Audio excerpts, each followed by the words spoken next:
All right, so this is a hammer strength style plate loaded chest press. An extremely good chest press, and I would say the majority of commercial gyms has something like this, either hammer strength or another manufacturer that is very, very similar. Now, while this is a decline chest press, all the principles between this decline chest press, the horizontal and the vertical are going to be relatively similar. So I'm going to show you the principles, things you want to adhere to while doing this, and you can apply them for virtually any plate loaded chest press machine. Now, one of the main benefits of a plate loaded chest press machine is that there's only one moving part on it, this bearing up here. And most of these machines are designed with extremely high quality bearings, which keep them very smooth. Now, since it only has one moving part and a very high quality bearing, it's almost frictionless. This feels almost the same as lifting a free weight.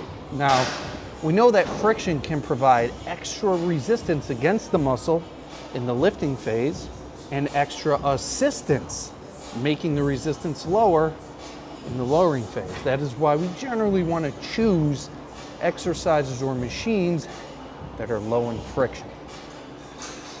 So with a machine like this, the plate loaded chest press, you're going to want to grab somewhere in the middle of the handles. Okay, you don't want to grab all the way towards the end. You don't want to grab all the way towards the middle or towards the closest point to your body, somewhere in the middle, okay? Now you want to start the movement, again, getting in position for this exercise. This is not the starting position. Like a lot of people would get in and do this and then begin. No, no, no. The starting position is this position. So you want to slide yourself.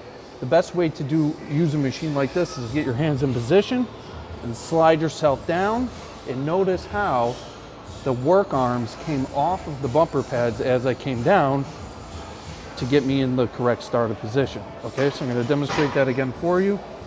Hands in the middle, slide yourself down and allow the work arms to come off of the bumper so your starting position is here and not here, because loading the muscle in the stretch position is actually quite dangerous for the muscles in the rotator cuff and the shoulder joint itself, because the muscle is not able to produce a lot of force in the stretch position, which forces you to use deeper muscles like the rotator cuff, like the anterior rotator cuff, and also which forces you to use momentum to get out of this position.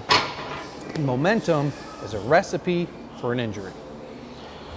So we're going to slide in, get in the starting position.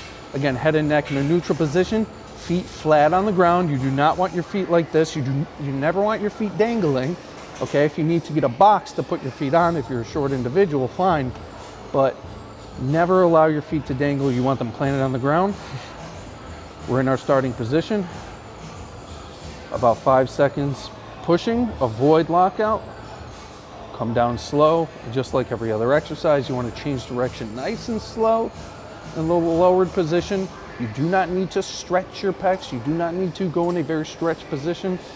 Go with whichever range of motion you're comfortable with. It'll look just like this.